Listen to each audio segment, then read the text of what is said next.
out of the way, we can go right into the second segment where we talk about the Knicks. So, did you watch the game, Eric? I know I did. I did. Yeah, it was very entertaining. It was, kept you on the edge of your seat. Kind of giving it a short. Well, no, I don't know. It was my critique was that I right now you see the Knicks kind of going through like injuries and stuff like that. But honestly, I think that they still have what it takes to beat the Pacers because the Pacers had a chance once when Brunson was out and they led at halftime by 10. And Right. I know they I'm didn't just really sorry to take. cut you off right there, but for the viewers, Brunson did go out in the second quarter. He did not play a majority of the second quarter at all. And later down the road, OG Anunoby also got hurt in the game. So that's like two really, really big players that the Knicks needed. Two of the best players that they needed now.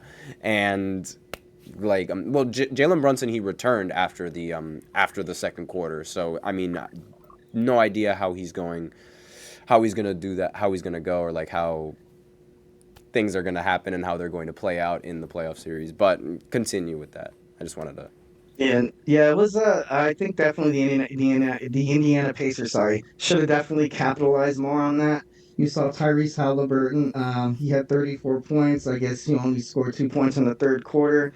So kind of like when it was time for crunch time, like we saw him in the last game, he kind of froze up a little bit. But he did play a Um, lot better overall than he did in the previous game. So I will give him props for that, especially like being the leading scorer for the team and shooting highly yeah, efficiently, but it's just in the moment when they really needed him, he just wasn't there for him. And I just don't understand what it's. exactly. Oh, Kenneth is in the chat. Go Knicks. Oh wow, my boy Yep. the OG. Yep, the OG. If you guys don't know who Kenneth is, he's the host for the GSMC Football Podcast, and we both recommend you go watch it. And like, we might not be football season right now, but there's still a lot of football news going on. Like, we know it. Oh It's yeah, football, exactly. right? So this game, it wasn't as close as the previous game, but like it was much, and it was a lot more competitive, but it was just scarier because of the injuries that were going on and like all of this extra things that like you don't expect. But DiVincenzo delivered yet again. Jalen Brunson also delivered yet again. Unfortunately, his streak of scoring consecutive 40 point games, it's over. So he's tied with MJ now, and he can't go any higher, which is unfortunate for him, I guess. I mean, being tied with MJ, right? Yeah, no, that's true. Being in any conversation with Michael Jordan and it like it's still cool. It's still cool, definitely. And one of the biggest stories, and I feel like this kind of separated the Knicks from the Pacers, was their offensive boards.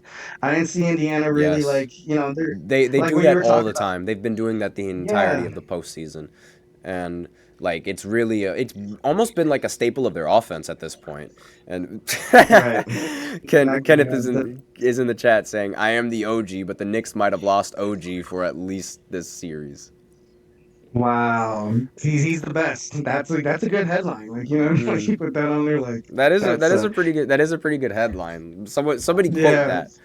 But And regardless, like that was really really bad, and especially like how OG is a very important defender for this Knicks team, and without that defense, that's literally the biggest difference maker between the Knicks and the Pacers. It's their defense. Like the Knicks defense is what keeps them in these games, yeah, no, I and saw also their like hustle and Josh Hart getting all these ridiculous rebounds like it's nobody's business.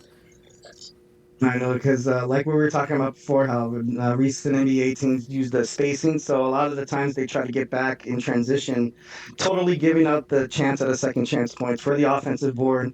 But like you were talking about Josh Hart, it's cool, and I don't want to sound cheesy, but Josh Hart have a lot of heart. You know what I mean? So Exactly. It's not cheesy. That's what it is. That's what it is. yeah. Also, should be noted that with this game, Jalen Brunson has now passed Carmelo Anthony for most playoff points as a Knick. Wow, that's I know Carmelo 591 Anthony. points, Jalen Brunson, and 589, Carmelo Anthony. Well, I think that's cool. Carmelo Anthony, I remember when he got traded to the Knicks. That wasn't as good as when he was on the Nuggets, but he was still good. He was still Yeah, I good. mean, I, I wouldn't say that. I mean, he did have a top three MVP season at one point with the Knicks. that's true. Yeah, no, that's true. That's legitimate. And So like I thought he it was was still like, he was still good, but obviously like the um the playoff success with Carmelo Anthony is what's lacking in his career, both as a Knick, as a Denver Nugget, and as an Oklahoma City Thunder, as a Houston Rocket, as a yeah, Portland Trailblazer, as a Laker, all the teams that he's been on. But exactly. Actually, I was going to ask you that if he has a ring or not. yeah, no, he does. Unfortunately for him, he joined the Lakers a little bit too late, and he does not have a championship ring. But he's got gold medals. True. Like Yeah, there's like that's you wanna argue that Melo can't win. I mean, he's got gold medals to prove it. Like he's got gold medals to prove that he can win.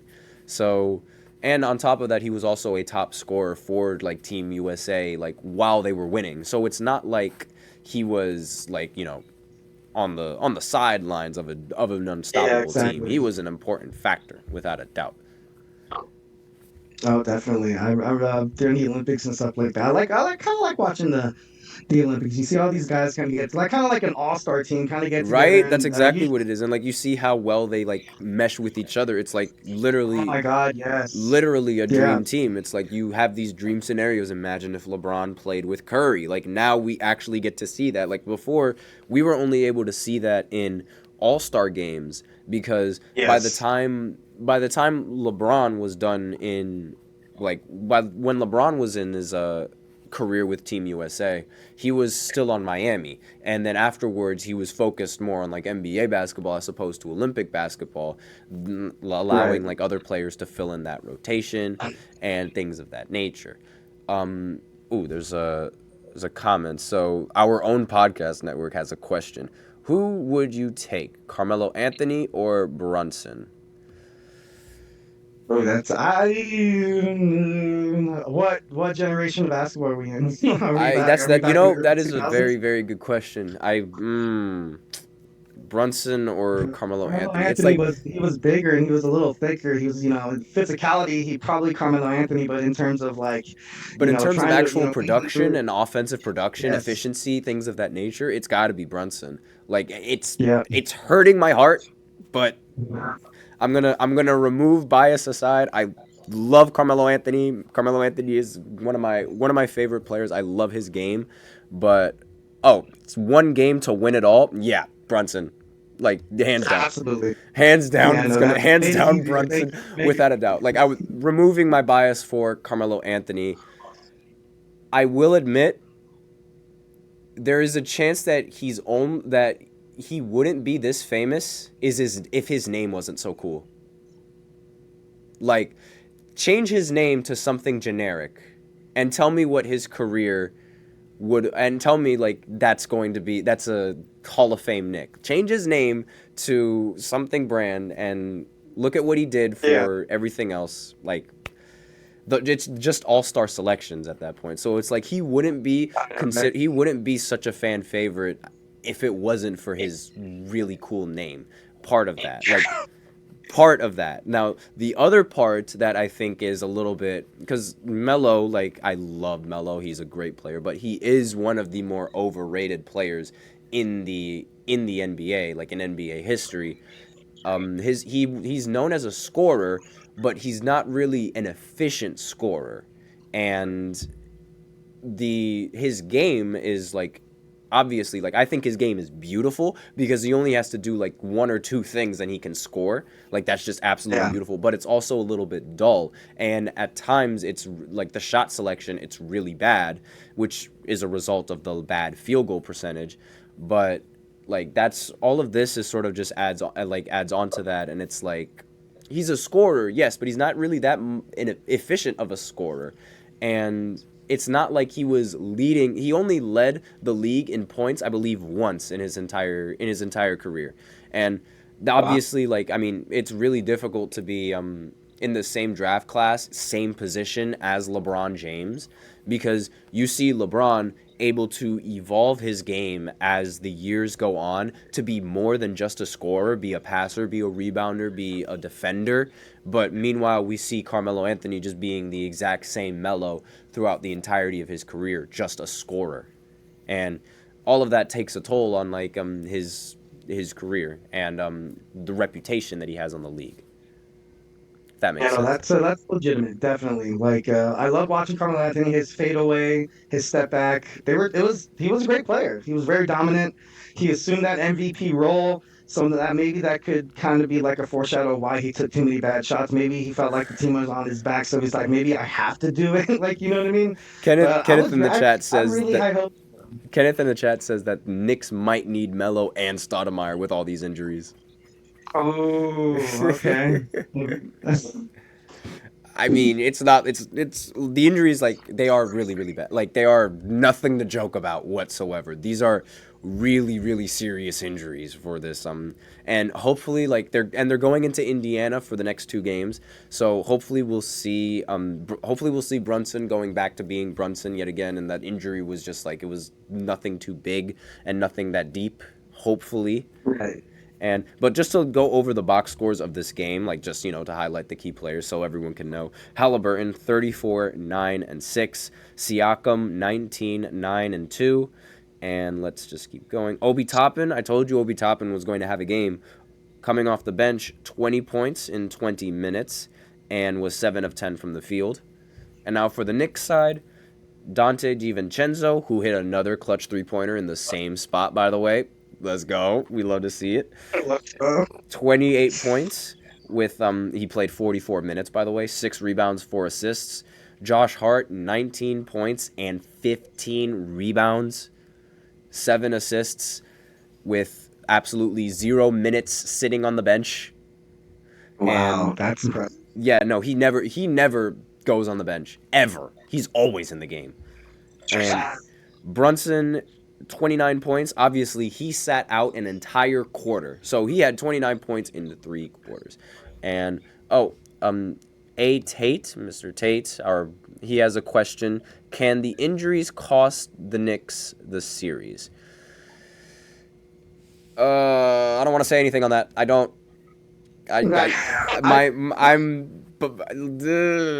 want to say anything because I might speak it to existence. I don't want to say it. Oh no, yeah, no. I really don't. But if But it I'm plays a what role. It's gonna play a role. But I think the New York Knicks are a well-rounded team. Like you said, their defense is immaculate. And I think the Pacers, I know this is their second. Did they make the playoffs last year? I think they did, right? the Pacers, Yeah, I believe they did. But they're still kind of young, and I know the New York Knicks are young, but I think ultimately you kind of have Josh Hart on the court, and he's probably gonna hold down the fort probably until Obi and Brunson get to 100%. These are young guys. They're hungry for a title. They're not gonna let like a yeah, small little injury keep them out. You know right, what I mean? exactly. And but back to OG. OG had 28 points in 28 minutes as well, so he was definitely playing out of his mind in this game, like Yeah, without a absolutely. doubt. And Yeah. like I mean, there's really like nothing that needs to be there's really nothing that needs to be said about most of the series because it's like I mean, also just to answer your question before, the Pacers they weren't in the playoffs last year. Just to answer your question, Oh, it was Brooklyn that took that spot. oh wait, no, I'm thinking of the in-season tournament. They were in Yes, yes, yes. the That is what you were okay, that is what yeah, you were all right, thinking all about. right. The in-season tournament where they were a lot better than what we see now is with like at least with Halliburton's case because Halliburton was going off Yeah. with the in-season tournament. So, but Hmm. with that, we are out of time for the first 2 segments and therefore we are out of time for Eric. Now, it's unfortunate. I had a great conversation with you, Eric. Definitely great talking about the Spurs, the fundamentals, the grit and grind of the old days. I never get to Of talk course, about hell that. yeah. I Yeah, never get to talk about that honestly, because of thank how you. young I am and things like that. So always works out. And Yeah, no, be sure to tune into his podcast. It starts at what time exactly? 8 Because we are at a p.m. different time 8 zone. p.m. Pacific. Say that again? 8 p.m. Pacific time. 8 p.m. Pacific. So that's like around 11-ish, I believe, for Eastern time zone. So all of you guys can go ahead and tune into his shows, and he does a really good job. So, yeah, I mean, basically that's all we got for you guys. And see you, Eric. Thank you guys so much. Loved being on the show. Thank you, Nelson. It was an honor, sir. Yep. Have a good one. You too, my man. Such a nice guy. All of these guys that I recommend all of you guys to watch all of the podcasts on the network because they're all really nice people. They're definitely some of the best guys that I've had to work with in a while. So with that, we're going to go into the third segment where I give a playoff preview of the teams that are going to be going down, that are going to be matching up tonight, and exactly what I think is going to be the outcome of these games. So I will be right back after this short break. Looking for your daily fix of sports talk without having to pay for it? GSMC Sports Network is available on YouTube. Just search GSMC Sports Network. Get your fix of daily sports talk shows on YouTube, absolutely free. NFL, college football, NBA, MLB, MMA, UFC, fantasy football, and so much more. GSMC Sports Network has shows running all day long, with new sports shows starting every 2 hours. Just like on your favorite cable sports channel, except GSMC Sports Network is absolutely free. Just search GSMC Sports Network on YouTube to catch one of your new favorite shows, like the GSMC College Football Podcast, Chip Shot Football Podcast, Hoops and Heels Women's Sports Podcast, GSMC Basketball Podcast, and so many more. Check it out for yourself. GSMC Sports Network, now available on YouTube absolutely free. Search GSMC Sports Network on YouTube right now.